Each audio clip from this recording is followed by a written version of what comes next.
Muy buenas tardes para todos, les estamos dando la bienvenida a medida que va ingresando. Les agradecemos a todos ustedes la presencia en el día de hoy. En el nombre de la Fundación Club de la Libertad, les queremos dar la bienvenida a esta conferencia que lleva como título Del socialismo al liberalismo. Vamos a tener la chance de escuchar en la tarde de hoy en Argentina, en este evento que organizamos por Zoom, sin cargo y que fue con inscripción previa, a 3 oradores. En este caso a Javier Cubillas, a Marcelo Montes y a Karin Silvina Heban.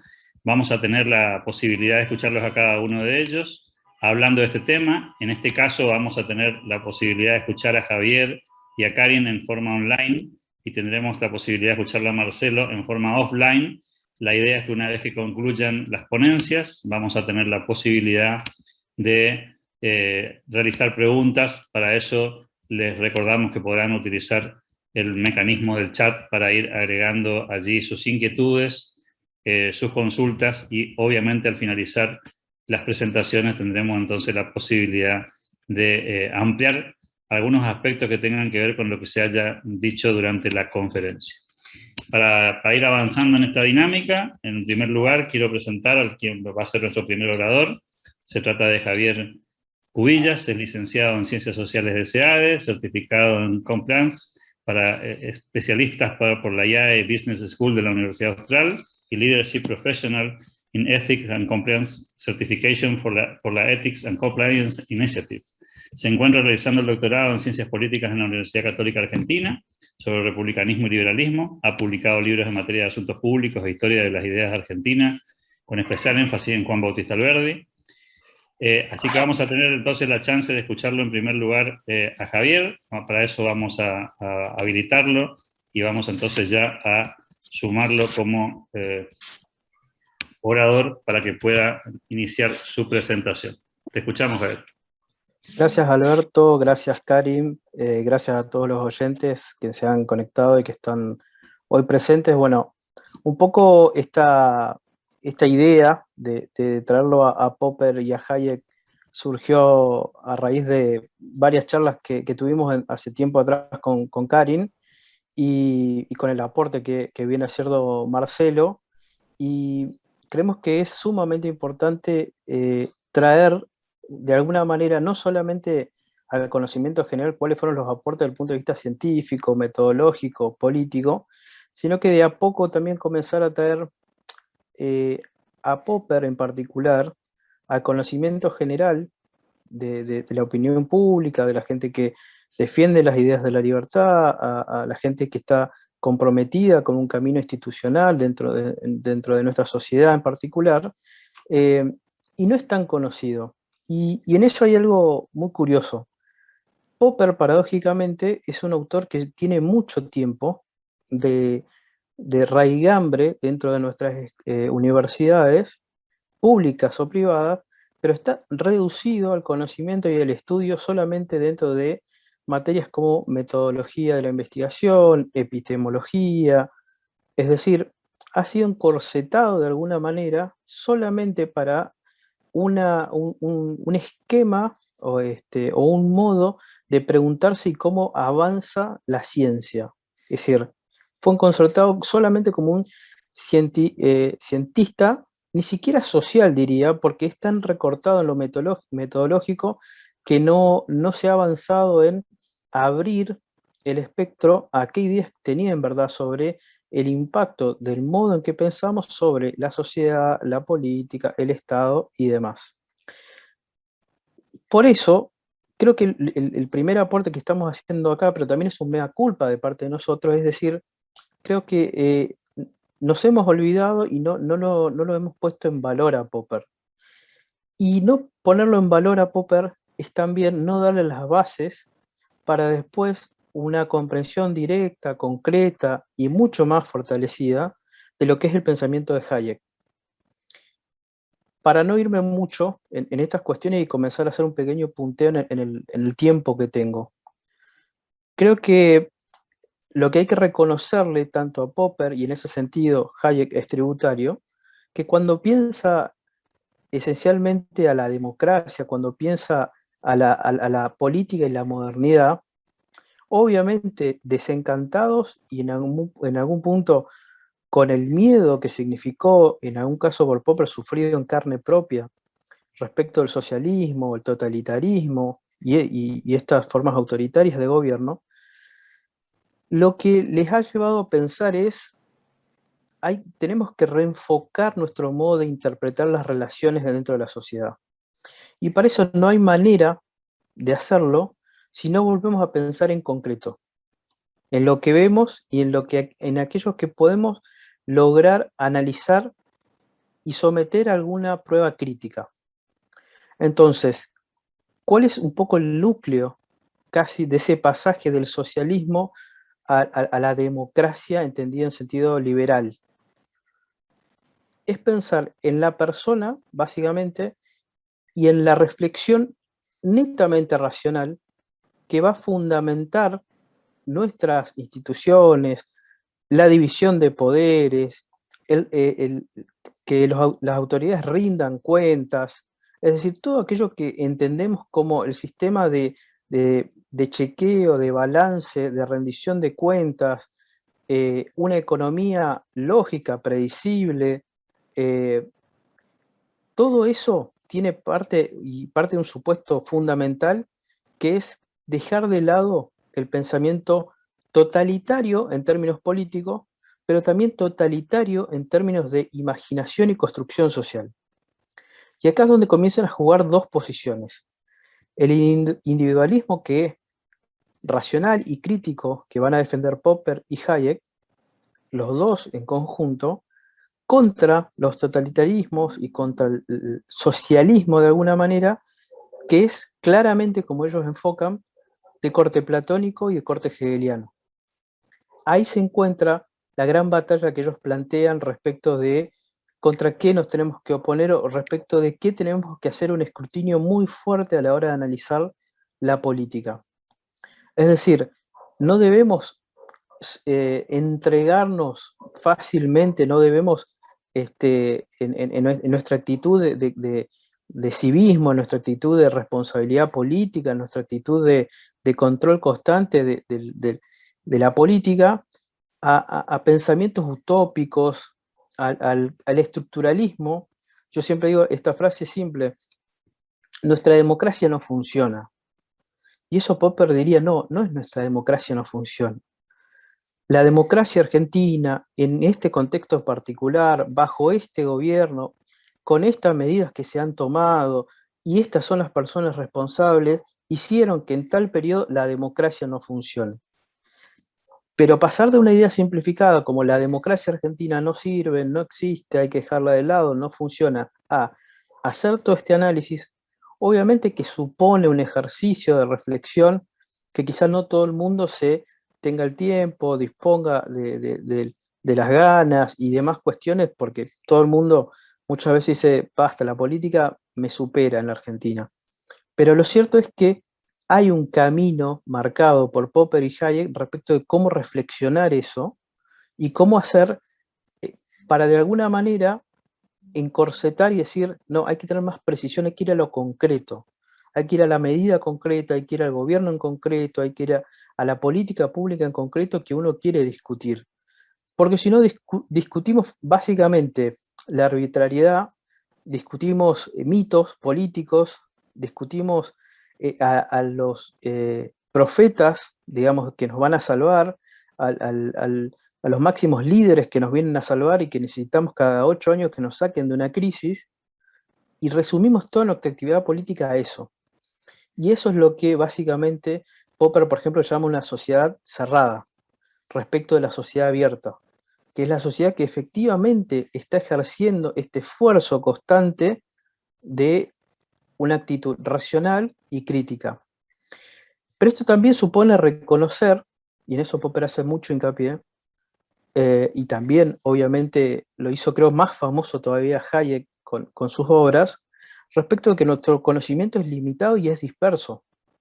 Nuestro conocimiento no da para saber de todo, en todo momento, y con los cambios vertiginosos que hoy estamos teniendo en diversas facetas de nuestra vida en sociedad.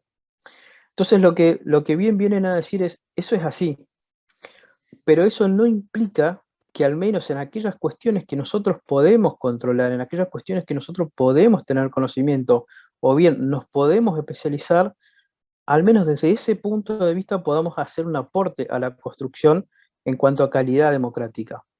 Y por eso siempre digo, ¿desde dónde se hace ese aporte? Cuando uno lo baja a la realidad. Desde los municipios. Es decir, muchas veces uno piensa, Popper y Hayek, cómo podemos cambiar políticas del gobierno nacional. Obviamente que uno puede utilizarlos para pensar ese tipo de cuestiones. Más si hablamos de macroeconomía, que está en esa esfera que es federal. Pero hay muchas otras cuestiones que están en la esfera local, muchísimas, y que es más, demandan más gasto de recurso público del presupuesto nacional que lo que maneja la administración pública federal a nivel nacional.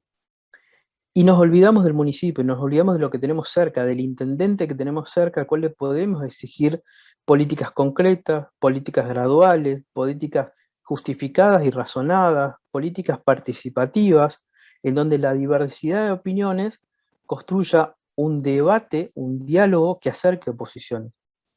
Esto es un poco lo que viene a demostrar esta idea práctica de la sociedad abierta de la que habla Popper.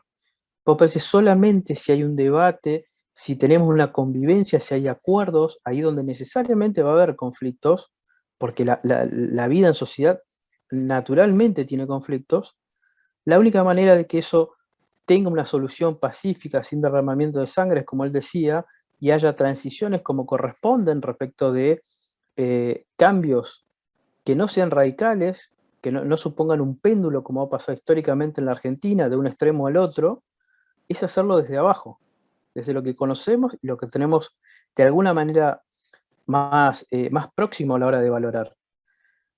Finalmente, ¿qué es lo que a modo de introducción yo quiero dejar para darle pie después a Karin y al video de Marcelo? Estamos, digamos, de alguna manera proponiendo volver a tomar una filosofía de libertad que, gracias a Dios, Hayek en buena medida se ha insertado de a poco en un sector al menos de la opinión pública. No está tan extendido, pero se ha insertado de alguna manera gracias a algunos nuevos dirigentes que hoy, por ejemplo, están en el Congreso Nacional. Entonces Hayek ha comenzado a ser un actor que es reconocido por algunos, inclusive periodistas económicos, lo citan y lo traen al análisis y al contraste de las políticas. Bueno, está faltando Popper. Y está faltando Popper todavía más. ¿Por qué? Porque Popper, a diferencia inclusive de Hayek, Popper tiene una visión mucho más economicista. En cambio, Popper tiene una visión mucho más, no digo social en el sentido para que se entienda socialista, sino más extendida respecto del fenómeno económico. Avanza sobre algunas áreas por su formación, digamos, de cientista social, y se animó por eso a escribir una obra como La Sociedad Abierta.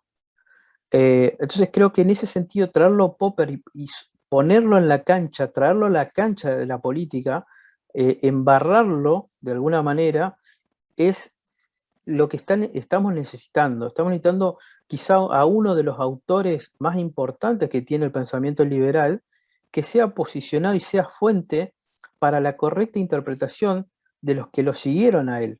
Por ejemplo, puedo citar Hayek y otros, ¿no? De la escuela austríaca y inclusive Milton y demás que vinieron hacia acá.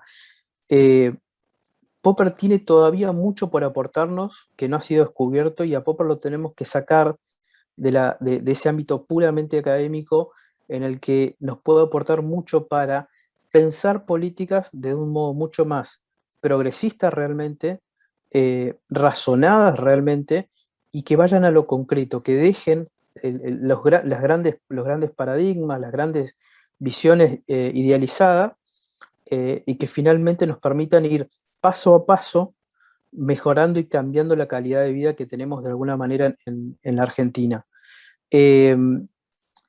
Con esto, lo último que tengo para decir es, ¿qué es lo que más en ambos autores se repite cuando piensan la contraposición entre socialismo y democracia? El socialismo es y ellos, en la parte que les tocó vivir y la parte que les tocó de alguna manera reflexionar, les tocó ver lo peor en el sentido de, de ver el totalitarismo en su extremo, ¿no? ¿Qué ellos ven ahí? Que la política trasvasa todas las dimensiones de la vida humana. No hay una distinción entre sociedad y Estado, básicamente. ¿Qué tiene que tener una democracia? La división correcta entre lo que corresponde a la sociedad como base de la acción política respecto del Estado. Hay mucha gente que sigue pensando que el inicio de la acción política es el Estado, y es al revés, es la sociedad. Pero para eso tiene que estar escindido uno y otro. Uno es la base del movimiento, de la innovación, del cambio, de la diversidad, y el Estado es simplemente un árbitro de las relaciones entre personas para conservar la propiedad y para dar justicia.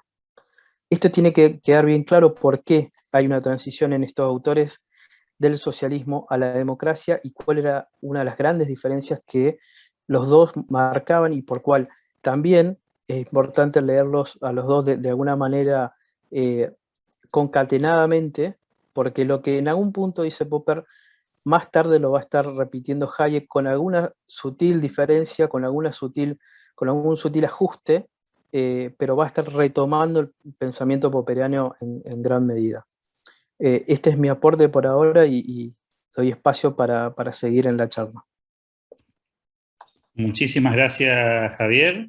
La verdad que como introducción me parece que ya es muy orientativa, así que agradecemos tu ponencia. En segundo lugar vamos a escuchar a Marcelo Montes, que es doctor en Relaciones Internacionales de la UNR, profesor de grado y posgrado también de la UNR en Ciencia Política y Relaciones Institucionales respectivamente, integrante del Comité de Estudios Euroasiáticos del CARI, columnista de medios de comunicación radiales y gráficos, autor del libro La transición postcomunista en la Federación Rusa 1992-2004.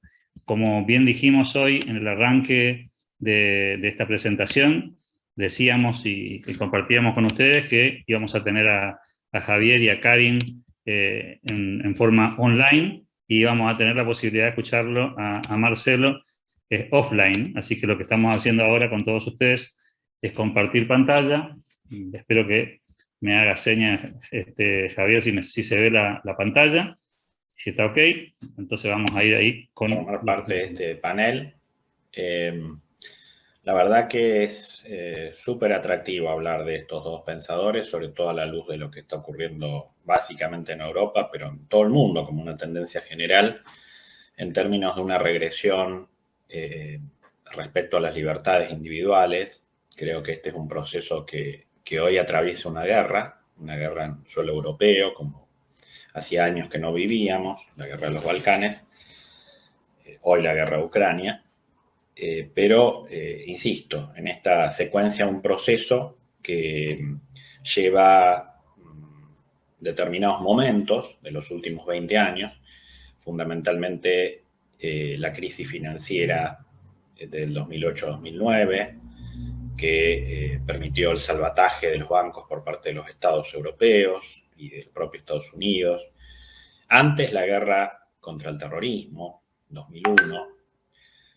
Todos estos fueron hitos que marcaron, yo diría, el comienzo del fin de la globalización tal como la habíamos tenido, sobre todo a partir de fines de los 90. Y por lo tanto, un regreso a un estado más presente. No hablo del Estado argentino, no hablo de los estados latinoamericanos, hablo de los estados, de los países en donde se tejió la cultura occidental, la civilización occidental, la civilización de las libertades individuales, donde justamente crecieron, se socializaron, trabajaron, vivieron Popper y Hayek.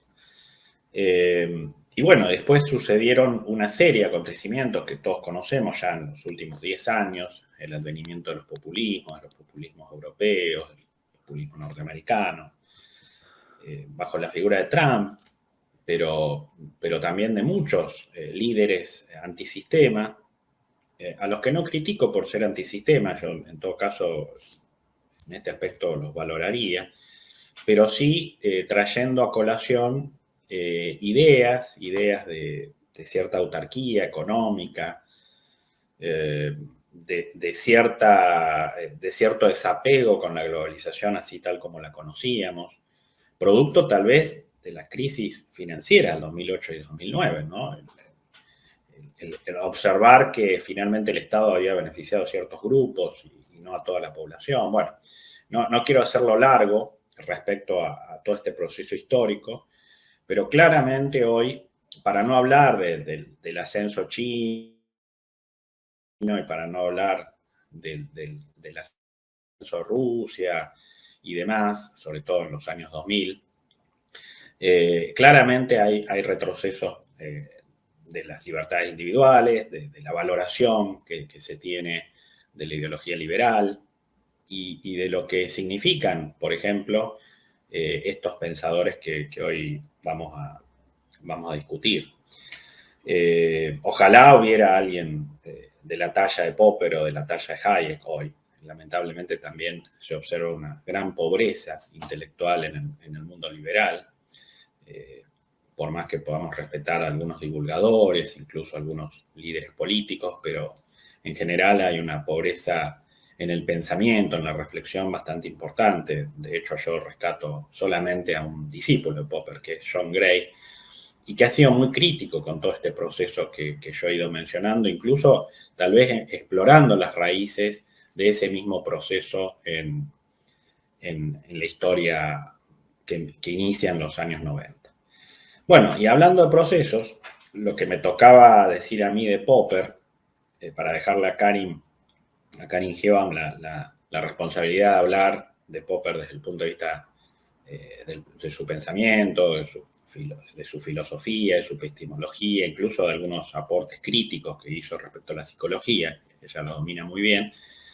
Yo voy a hablar de dos procesos históricos, uno el de Popper y otro el mío personal. Empiezo un poco por el mío. Yo lo conozco a Popper por un amigo muy liberal de la Facultad de Ciencia Política de la Universidad Nacional de Rosario, que es sanjuanino, y él me apunta a este pensador. Bueno, ellos habían cambiado el plan de estudios y ellos estaban en una materia que se llamaba epistemología, y gracias al profesor que ellos tenían, Gustavo Caponi, en la UNR, yo no había tenido acceso a esa materia, se adentra en el conocimiento y en la difusión de Popper y Feyerabend.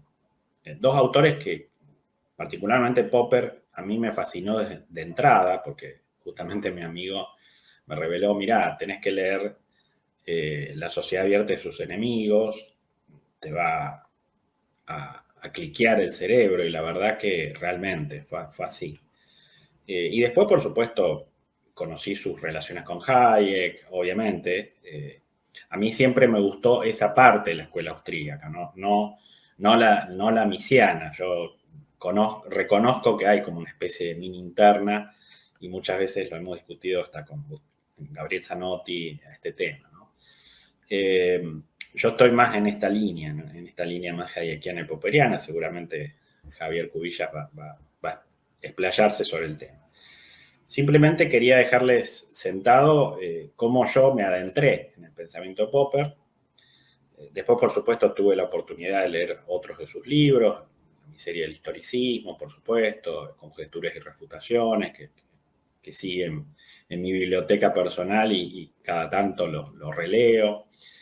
Y un libro que en los tiempos más recientes, ya antes de su muerte, digamos, me impactó muchísimo y lo volví a leer hace unos años, fue El Yo y el Cerebro, que es una discusión con John Eccles, que realmente es una discusión, es un debate que es casi premonitorio sobre lo que estamos viviendo, lo que podemos llegar a vivir con el tema de la inteligencia artificial y demás, que se combina con un libro de Hayek. Acá invado terreno de Javier, que es El orden sensorial, que se adentra sobre aspectos que hoy tal vez hasta se banalizan, ¿no? Se divulgan tanto que se banalizan, como el tema de las neurociencias, de la inteligencia artificial y demás. Creo que aportes como el de Hayek, escribiendo eso en la década del 50, cuando nadie podía prever todo esto de lo que se discute hoy, o de Popper con Eccles, esa discusión con Eccles, que tiene que ver con la distribución de los tres mundos de Popper y cómo el cerebro, digamos, es una especie de maquinaria semejante al orden espontáneo, digamos, y lo mismo dice Hayek, ¿no? En el orden sensorial, es decir, es una delicada pieza de relojería que la verdad que es increíble cómo está tan organizada, como los paneles de las abejas en la fábula de Mandeville, ¿no? Lo cual revela la riqueza de estos dos pensadores en términos de... eso es lo que a mí me fascina de ellos. La verdad que la riqueza me refiero a poder pensar no solo la economía, en todo caso, pensar la economía como graficada a partir de los aportes que pueden venir desde la psicología o desde la biología, ¿no? Y esto es formidable, o sea, a mí me atraen ese tipo de pensadores, ¿no? Me aburren los que no generan desafíos, ¿no? Y Popper, una vez que uno lo lee, como él, lo hemos leído en un curso que hemos hecho muy breve sobre la sociedad abierta y sus enemigos, releyéndolo, dándose el gusto de criticar pensadores grandes o grandes pensadores que realmente hicieron historia, como Platón y como Hegel, incluso respetando mucho a Marx. A lo largo de ese libro, La sociedad abierta y sus enemigos, uno se da cuenta a su vez la grandeza de estos dos personajes, ¿no? Bueno, eso quería decir respecto a mi socialización en Popper. Un autor que realmente me fascina por donde lo mire, porque hasta en las frases que hoy se divulgan y demás es increíble su vigencia. Respecto al proceso histórico de él, per se, bueno, también lo que me gustaría rescatar, a mí me gustan las moscas blancas, me gustan los cisnes negros, me gustan las ovejas descarriadas, digamos. Y Popper lo fue porque él se adentra en el Círculo de Viena, el famoso Círculo de Viena, ¿no es cierto? Que era toda una discusión con la escuela histórica alemana, década del 20, hasta la década del 30, en donde, claro, digamos, el tema era plantear un muro cientificista frente a la escuela histórica alemana, y ahí se juntaban en Viena, en los cafés de Viena, en ese hermoso lugar, ese rincón de Europa donde se mezclan las diversidades culturales, donde se vive tan apaciblemente, tan tranquilamente. Una hermosa ciudad, yo creo que una de las mejores que yo haya conocido en el mundo. Y bueno, perdón la emoción. Realmente es increíble que en ese lugar esta gente tan inteligente, tan rica en su pensamiento, haya podido discutir libremente en el seno de ese imperio austrohúngaro que moría, que ya había muerto en realidad, y que bueno, se juntaba libremente, o sea, viniendo al mundo universitario, al mundo académico, pero ya con el relax de estar fuera, tomando cafés, ¿no es cierto? Y discutir con la diversidad que a ellos los caracterizaba, porque ahí había matemáticos, había físicos, había sociólogos, había historiadores y demás. Y bueno, eso que fue la cuna del positivismo, ahí viene un tal Popper no a romperlo, pero sí a rediscutirlo, yo diría que él era un positivista crítico, ¿no? Un racionalista crítico, como él se autodenominaba, ¿no? Un racionalista ingenuo.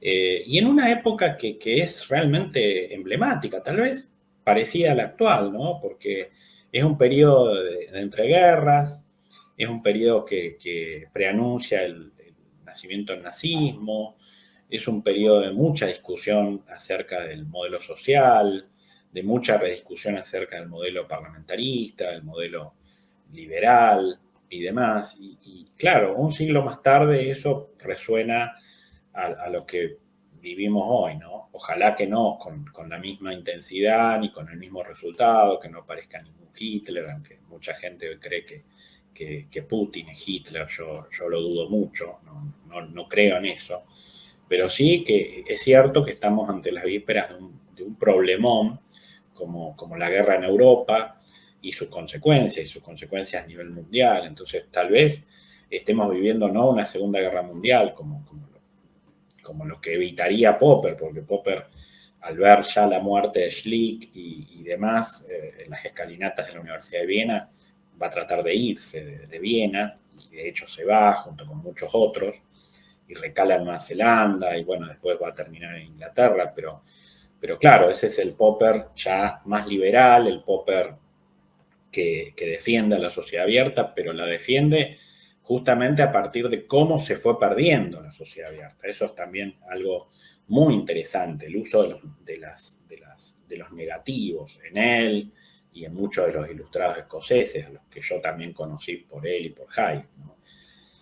Así que, bueno, eso quería dejarles establecido. Después, por supuesto, Wittgenstein y muchos otros autores van a hacer la secuela de esas primeras críticas al Círculo de Viena, pero bueno, eso ya es historia más conocida, sobre todo en el mundo de las ciencias sociales, ¿no? Los famosos usos del lenguaje, Wittgenstein y demás. Es decir, como para demostrar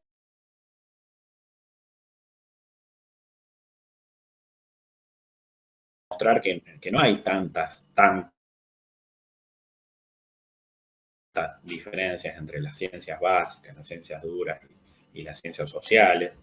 Las ciencias básicas también se manejan de alguna incertidumbre. Después termina generando todos esos demonios que Popper criticaba, que eran finalmente los enemigos de la sociedad abierta, básicamente el historicismo, ¿no? Esta Wittgenstein y demás. Es decir, como para demostrar que no hay tantas diferencias entre las ciencias básicas, las ciencias duras y las ciencias sociales. Las ciencias básicas también se manejan en un contexto de alguna incertidumbre. La posibilidad de leyes y demás, siempre hay que estar por allí también cuestionándolas, porque tal vez la obsesión por las leyes universales y demás, después termina generando todos esos demonios que Popper criticaba, que eran finalmente los enemigos de la sociedad abierta, básicamente el historicismo, ¿no? Esta necesidad de explicar la historia a los Hegel o a los Fukuyama en el sentido de un sentido, ¿no? Valga la redundancia, de un sentido teleológico, de una historia escrita de antemano, donde nosotros somos meras marionetas, ¿no? Ahora que se habla tanto de la Agenda 2030, que se habla tanto del poder de los Biden y demás, bueno, sea esa historia, o sea la historia de la lucha de clases, o sea la historia de la supremacía racial, o cualquier historia que se nos ocurra, o la historia del pueblo judío, el pueblo elegido, o de cualquier otro pueblo que se crea, digamos, orientado a liderar este mundo, bueno, o dar un ejemplo en este mundo, bueno, son todas historias negativas para las libertades. Entonces, yo con esto termino, creo que la vigencia de Popper, más allá de sus claroscuros también en su pensamiento, como los tenemos todos, algunas contradicciones, ¿no? Algunas de sus contradicciones claramente es como para releer, y yo celebro la iniciativa de Alberto de convocarnos y de discutir en términos contemporáneos esta figura, y no plantearla solo en términos ideológicos, porque creo que el mundo de hoy no es un mundo ideológico, es un mundo en el que Hayek y Popper se hubieran sentido muy incómodos, porque este es un mundo lamentablemente de identidades, de mucha lucha identitaria, de mucha lucha milenaria identitaria, donde lamentablemente la política se ha resignado a que esa lucha identitaria cobre hegemonía. Y entonces, claro, es difícil traer a Popper y a Hayek a este mundo. Si hubieran nacido nuevamente, si estuvieran viviendo entre nosotros, seguramente estarían muy, muy preocupados. No sé si tendrían respuestas fáciles frente al mundo este que vivimos. Pero yo creo que resuenan hoy más que nunca esas críticas a la sociedad tribal, a la sociedad cerrada. Eso yo creo que sí sigue vigente. Y lamentablemente para Occidente creo que ese tribalismo ya no es exclusivo de Oriente, como en algún momento, sino que cuando uno ve las sanciones a un país por creer que ha sido el agresor, cuando uno ve la dinámica de alimentar, fogonear la guerra, como si no hubiera instrumentos como la diplomacia o el comercio para todavía seguir insistiendo en la paz. Y bueno, ¿qué quieren que les diga? Yo la verdad que pienso que Europa se está finalmente disparando en los pies y en eso sí diría que Popper, si viviera hoy, así como en su momento también criticó el sionismo, siendo él de origen judío, y eso le deparó varias críticas, por supuesto, de su propia tribu, yo diría que Popper estaría doblemente preocupado, porque los valores de Occidente sí estuvieron vigentes, nacieron con Occidente, pero hoy creo que Occidente se está suicidando. Y no porque en la vereda de frente esté Rusia o China, sino porque ha abdicado de sus propios valores. Es decir, cuando se censura a medios de comunicación de otro país, llamémosle agentes de propaganda, todo lo que uno quiera, pero en función de creer que si los castigamos estamos haciendo bien para solucionar o para salvar nuestra democracia, yo creo que es exactamente al revés. Y la paradoja de la democracia de Popper no estaba usada en esos términos, no estaba usada contra otro país, sino que estaba usada contra el orden interno, es decir, criticar o cuestionar o regular a los intolerantes, pero no acallar voces, por más diferentes que sean a las nuestras. Entonces, allí creo que tenemos una gran lección de Karl Popper, a hoy, traída hoy, y ojalá, bueno, este mundo vuelva a leer La Sociedad Abierta de sus enemigos y se dé cuenta que muchas veces el cáncer lo tenemos adentro. Gracias y ojalá que quienes nos escuchan, quienes nos ven, yo les dejo este mensaje grabado porque no he podido estar. Ojalá que bueno, la lección que trae la organización de este evento a cargo de Alberto y con la colaboración de Karin y Javier pueda rendir sus frutos y nos llame mucho más a la reflexión para sacarnos este marasmo en el cual nos encontramos. No solo en la Argentina, en Latinoamérica, sino todo el mundo. Gracias a ustedes.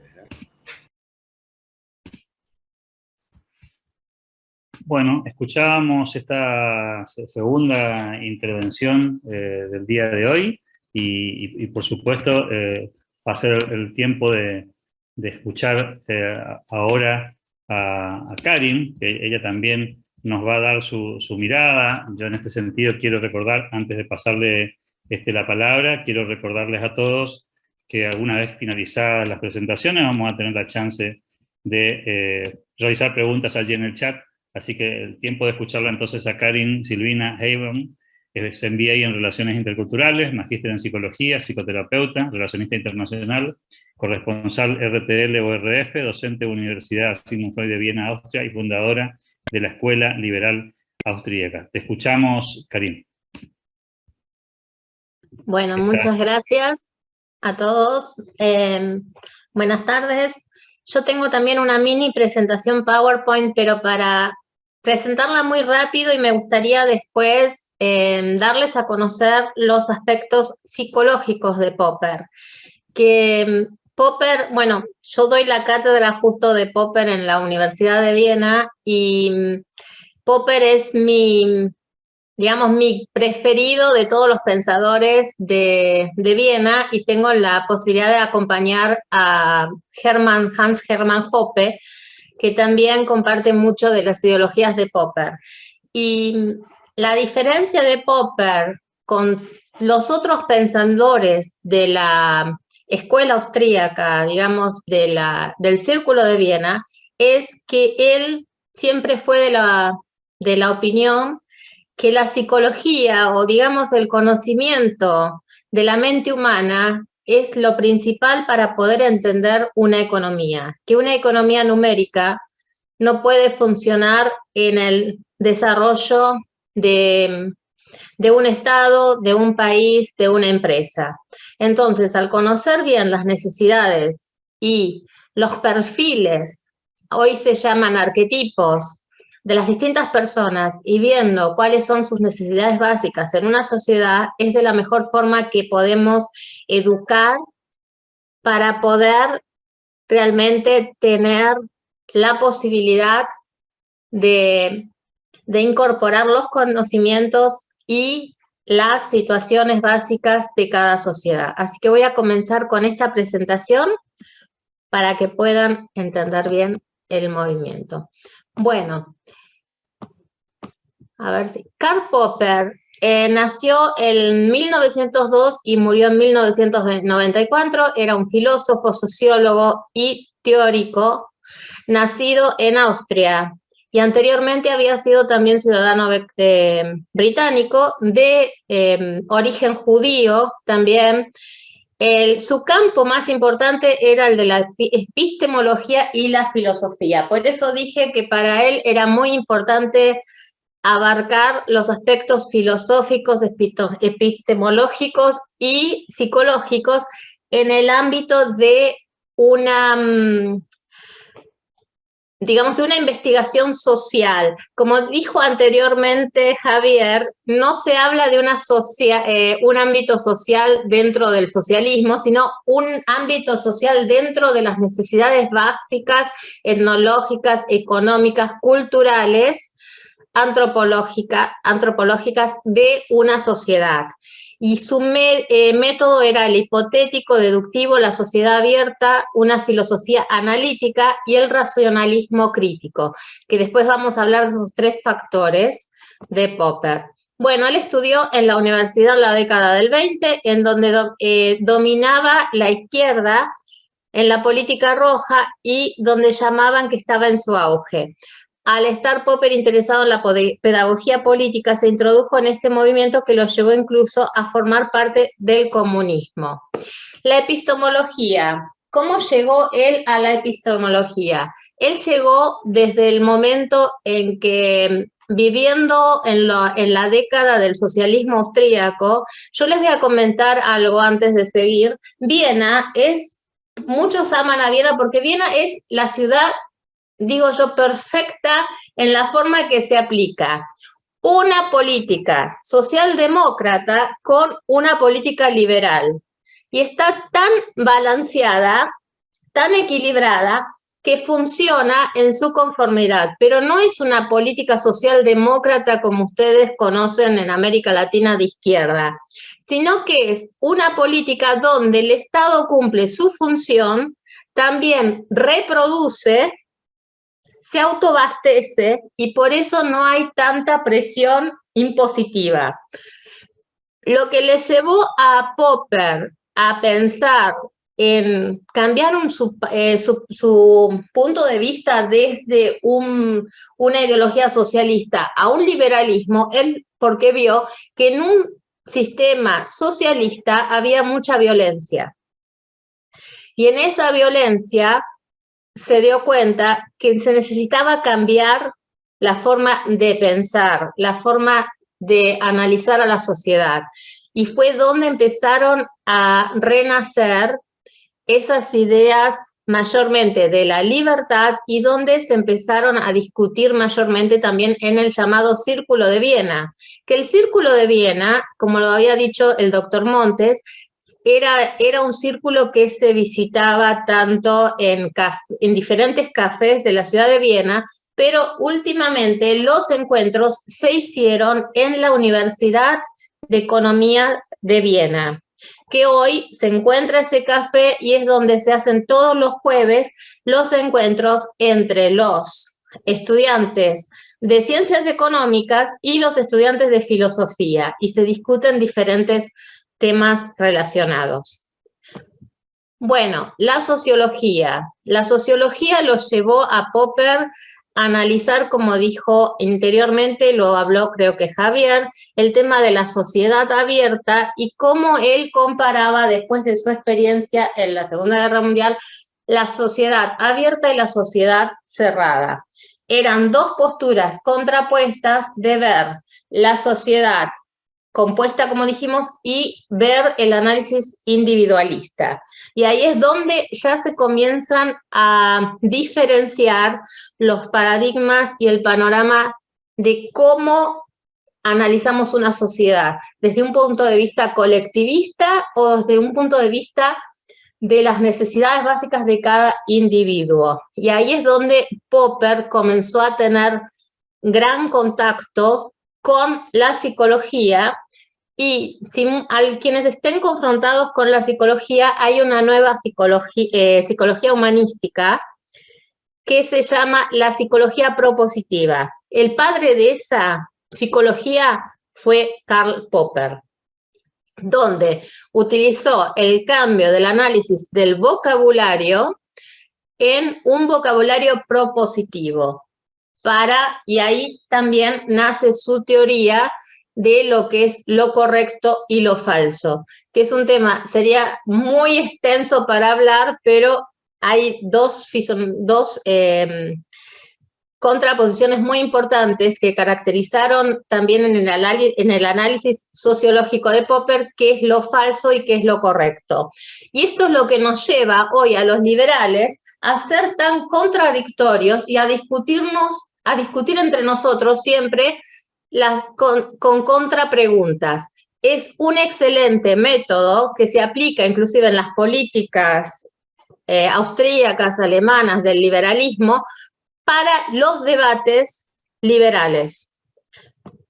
Bueno, lo más importante, como había dicho, era distinguir, para Popper era lo importante, entre lo verdadero y lo falso.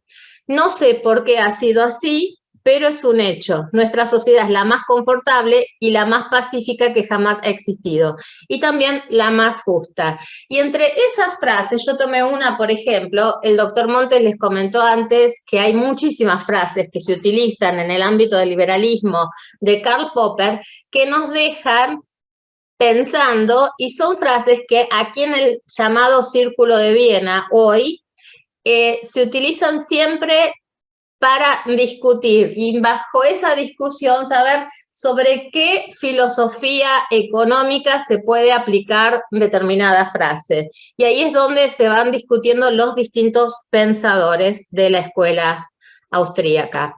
Bueno, uno de los puntos muy importantes de Popper es el racionalismo crítico, y ahí es donde para él tiene gran influencia la aplicación de la psicología, la filosofía, la sociología en el ámbito del análisis económico.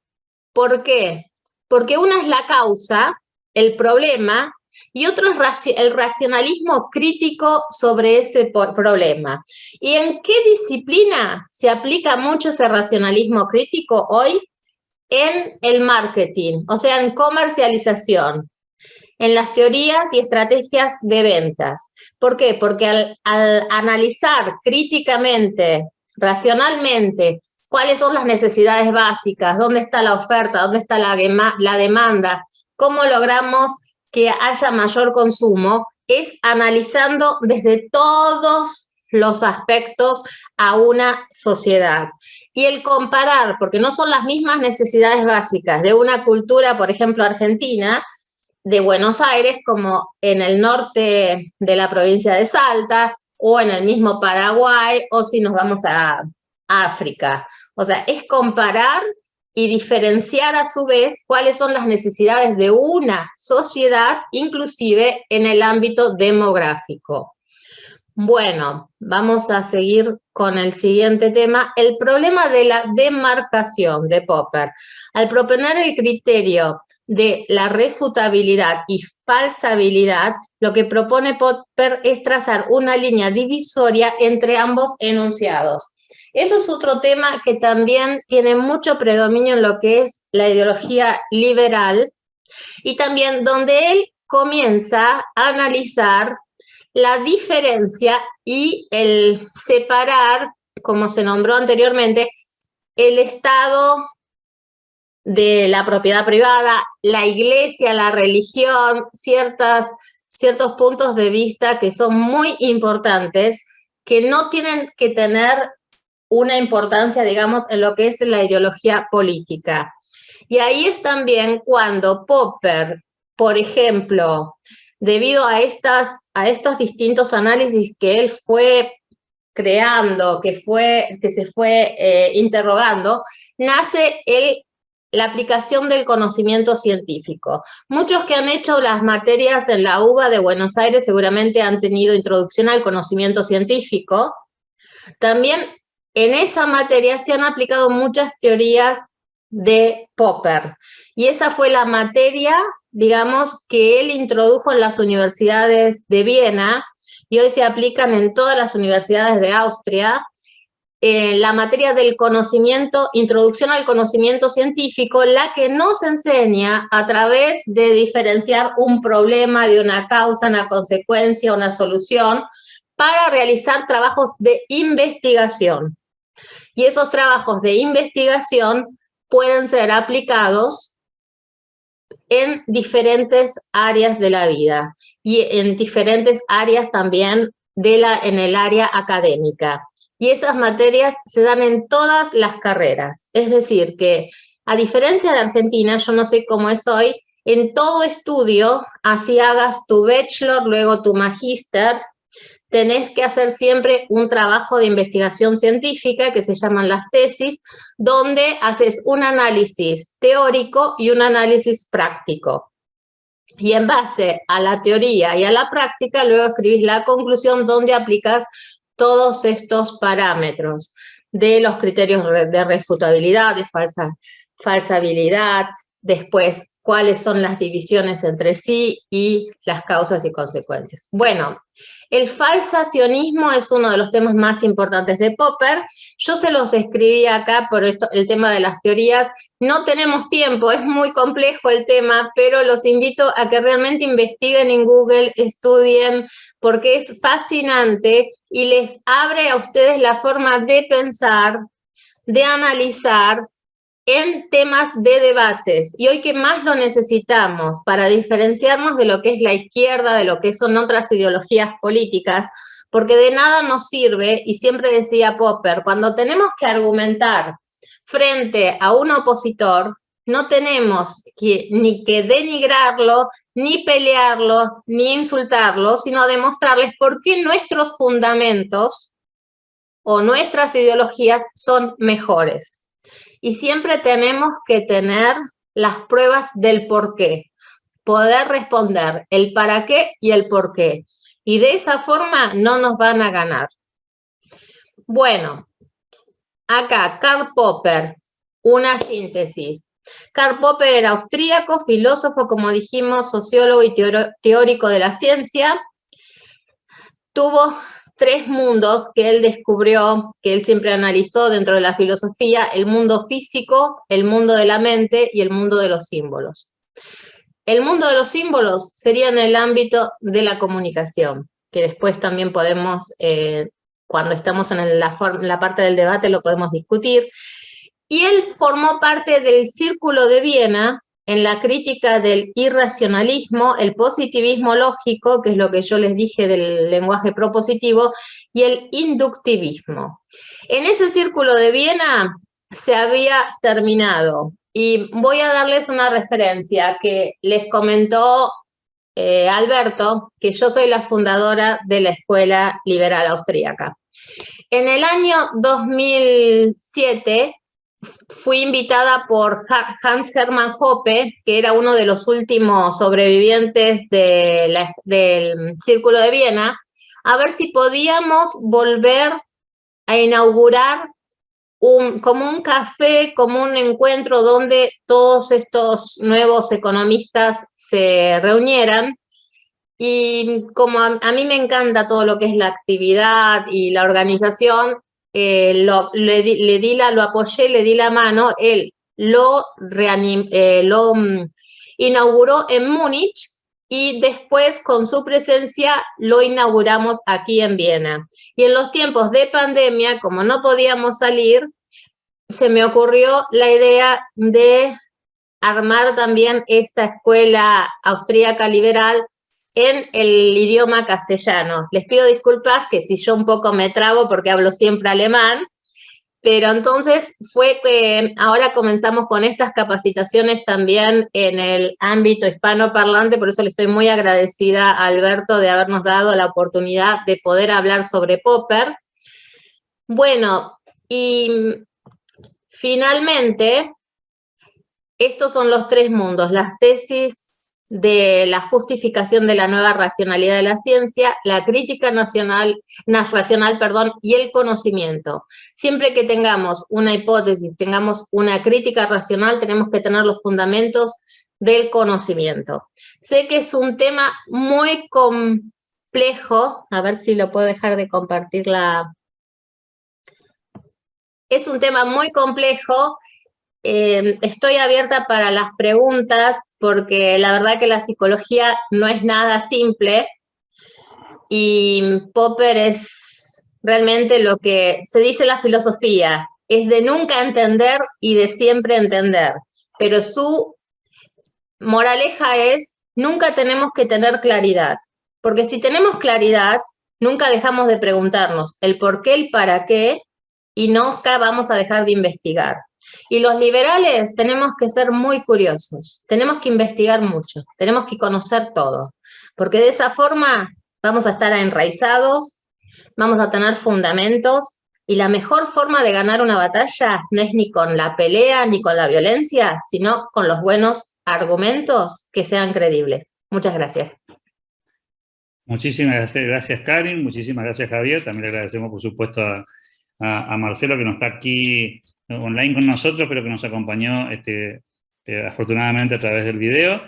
Como pusimos en el chat, aquellos que tengan inquietudes y quieran plantear consultas lo pueden hacer. Me quedaría con una primera pregunta que me parece que está dirigida un poco a Javier. Alguien preguntaba por ahí, no sé si está suficientemente abordada la cuestión, Javier, y podés habilitar el micrófono. Alguien decía por ahí progresista y lo ponía como signo de comillas, ¿no? ¿Por qué progresista? El que preguntó podría hacer sobre qué punto se refería la pregunta. Creo que cuando te estabas exponiendo, vos justamente utilizaste esa palabra. Creo que si te puedo dar contexto y si lo puede reforzar quien hizo la pregunta, mejor. Pero creo que en el contexto tiene que ver con la acepción que utilizamos en Argentina, en América Latina, de la palabra progresista, y obviamente la vinculación que tiene eso con las ideas de la libertad cuando lo hablamos en un contexto más amplio, ¿no?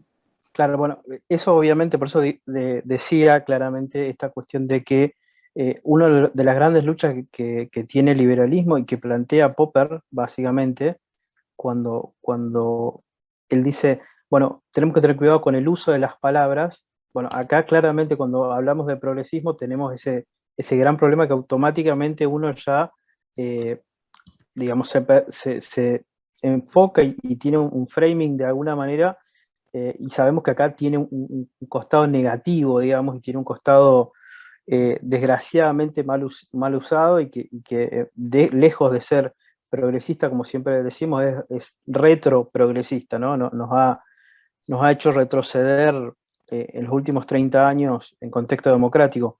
No, el progresismo dentro de la visión más popperiana tiene que ver con esta actitud crítica constante que produce conocimiento acumulativo propio de la ciencia, pero que nunca, como bien decía también Marcelo, nunca es una línea que ni es una ley general, sino que puede haber retrocesos, puede haber avances, pero esta actitud crítica constante va generando un conocimiento acumulativo para cuestiones concretas, y eso es progreso. El progreso no es la visión utópica que viene de un día para el otro a salvar y a cambiar y a generar una revolución en el estado de las cosas.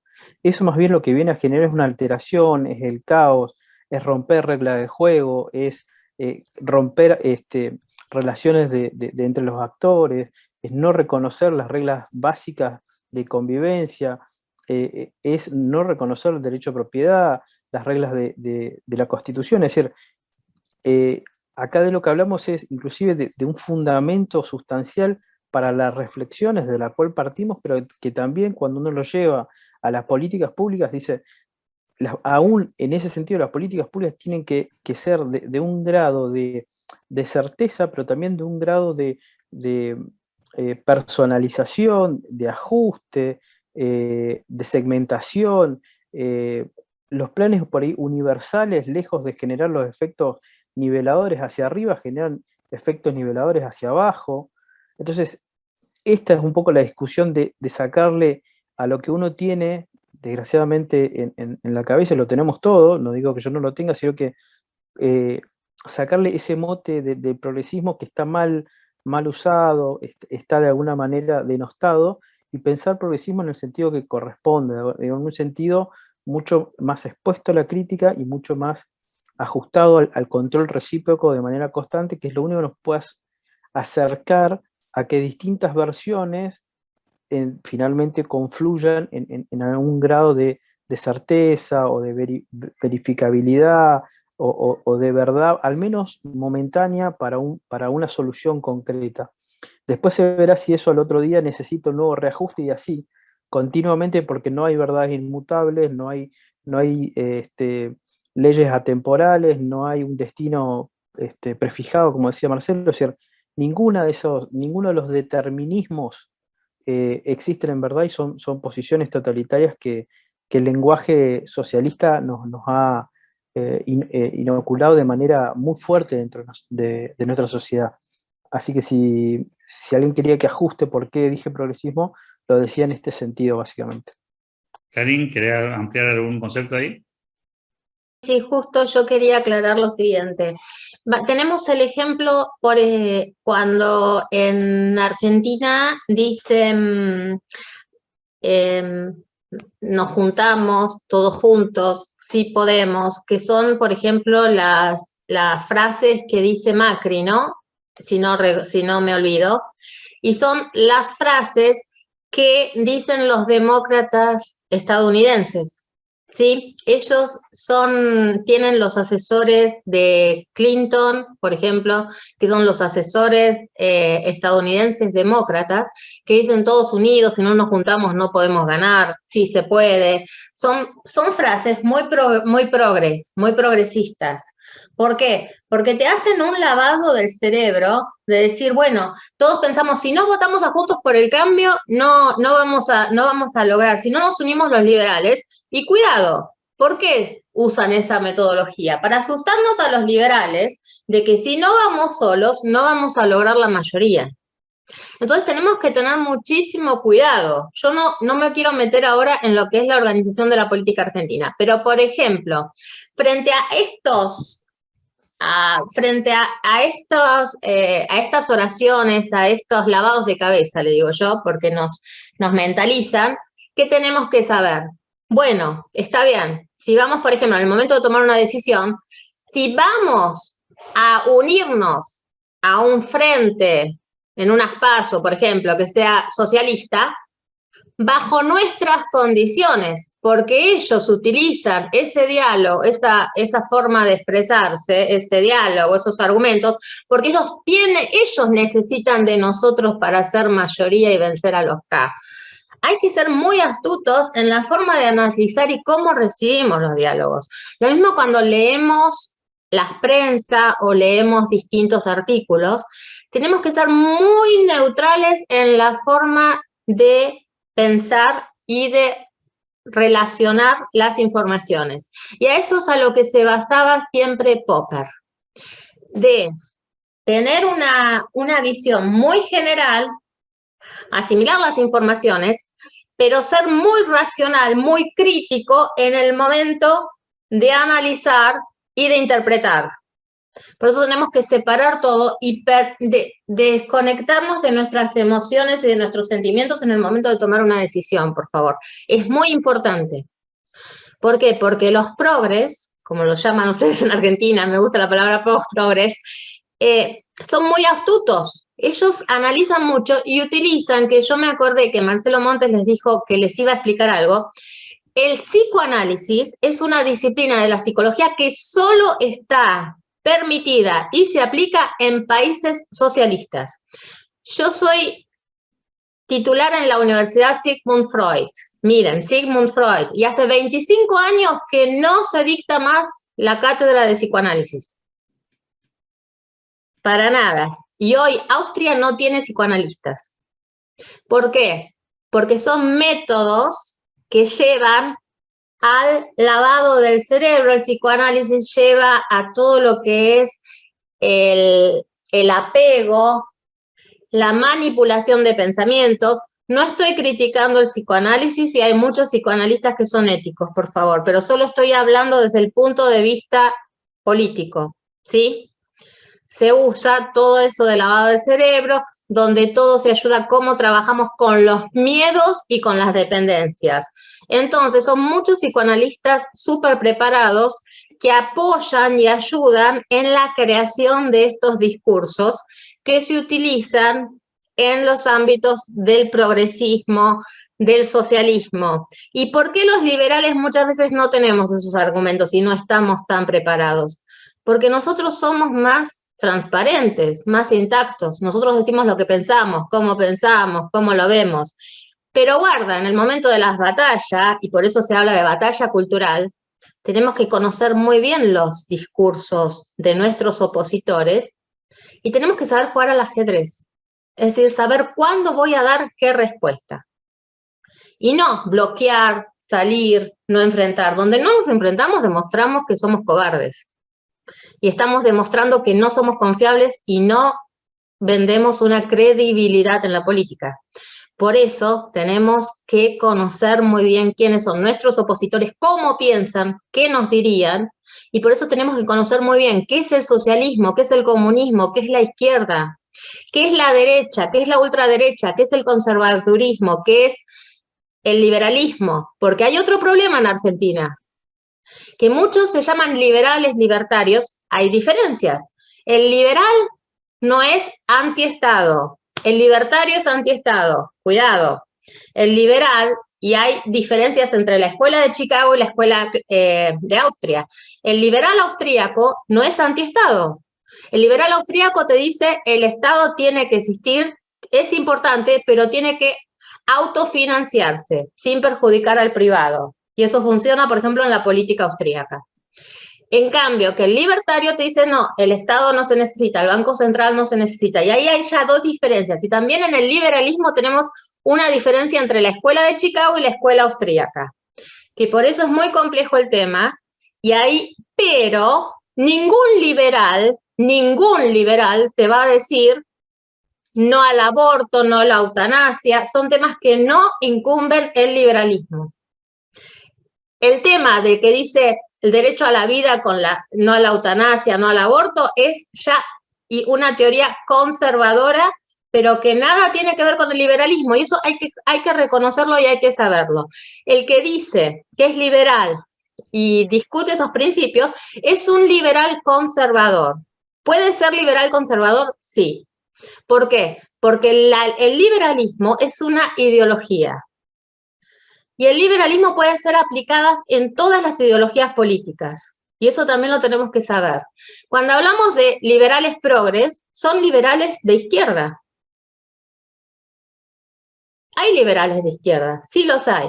Por eso tenemos que conocer muy bien qué es el liberalismo, qué es el conservadurismo. Cuando conozco bien qué es, tengo los argumentos suficientes para debatir. Y tengo que debatir hasta el final sin levantar la voz, sin discutir, pero tengo que debatir hasta que el otro se rinda. Porque ahí estoy demostrando que sé muy bien cuál es la ideología que me representa. Y sé muy bien que mi ideología del liberalismo la defiendo. ¿Por qué? Porque conozco bien las ideas de la izquierda, conozco bien las ideas de la ultraderecha y conozco bien como liberal que todos los extremos son malos para una política. Por eso, capacítense, lean mucho, pero no de los youtubers, de todos esos que les dicen cualquier cosa. Capacítense realmente con gente que sabe, que tiene fundamentos. No importa si son simpáticos o no para ustedes. Asimilen todos los conocimientos, por favor. Es importantísimo. Lean mucho, pregunten mucho. Preguntar no cuesta nada. Y en el momento también de las redes sociales, sean agresores, todo, pero no puteen, perdón la expresión, no denigren, no insulten, porque el insultar, la cobardía, no es liberal, y de eso tenemos que aprender todos. Tampoco el criticar y decir, no, todos los seres humanos, por eso es importante, el liberal es tolerante, el liberal sabe perdonar, porque el liberal reconoce sus propios errores. Y a través del autorreconocimiento, de la autocrítica, vamos a ir creciendo como seres humanos y como liberales. Acuérdense del respeto y la tolerancia. Gracias. Gracias, Karin, gracias, Javier. Interesante este intercambio también.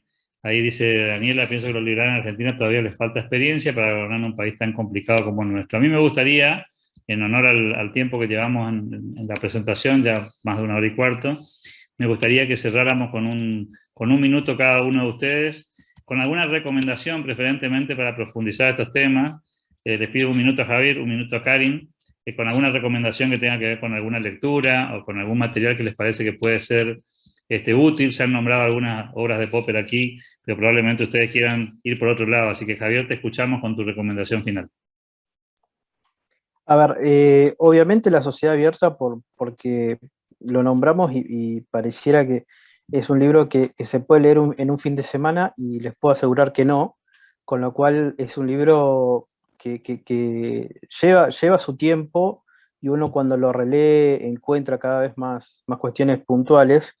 Y después creo que como algo así corto y contundente, que tiene una relación pero sumamente imbricada en ese sentido de Hayek, es Camino de Servidumbre, digamos. Claramente hay una conexión, digamos, aquello que alertaba a Popper, Hayek dice, acá se encuentra, es decir, la materialización, el camino de servidumbre se dio de esta manera, y de alguna manera desarrolla también parte de la tesis de Popper en ese libro. Entonces creo que esas 2 obras son muy importantes en esa relación al menos. Después si uno piensa, hay muchas otras obras pero uno tendría que explicar por qué hay que leer cada obra en cada caso, y para no salir del título, al menos de esta exposición, creo que primero, La Sociedad Abierta de Popper, entender qué implicaba las distinciones que él hacía dentro de esa obra, y después Camino de Servidumbre, y ver las relaciones que hay entre las 2 obras es fundamental. Eso por lo menos de mi parte, para no salirme del tema. Gracias por tu reflexión y por lo acotado del cierre final. Lo mismo te pido, Karin, así vamos avanzando. Bueno, yo también les recomiendo justo los mismos libros, y también el que es el realismo y objetivo y la lógica de la investigación. Son los otros 2 libros de Popper que también recomendaría. Y hay muchos, si ustedes googlean, hay muchos análisis también sobre la lógica del pensamiento, la realidad, el lenguaje propositivo de Popper, que son más estudios, no libros, pero son estudios que él ha escrito, papers, creo que se dice en castellano, le dicen ustedes en Argentina, y que realmente les recomiendo que los lean. Pero los 2 libros, digamos, el de La Servidumbre y el de La Sociedad Abierta, son importantísimos, y realmente necesitan 2 o 3 semanas para leerlos, para poderlos interpretar bien. yo los leería a la vez. Yo soy de las que lee 2 o 3 libros a la vez, pero los leería a la vez y trataría realmente de analizarlos y de discutirlos e intercambiar. Gracias. Sí. Si alguien consigue, que es difícil de conseguir, pero también puede ser un lindo puente, hay un libro que se llama Conjeturas y Refutaciones de Popper. Casi no se encuentra, pero creo que es otro libro que yo recomendaría mucho en esta línea de relacionar su epistemología, la ciencia social y el campo político.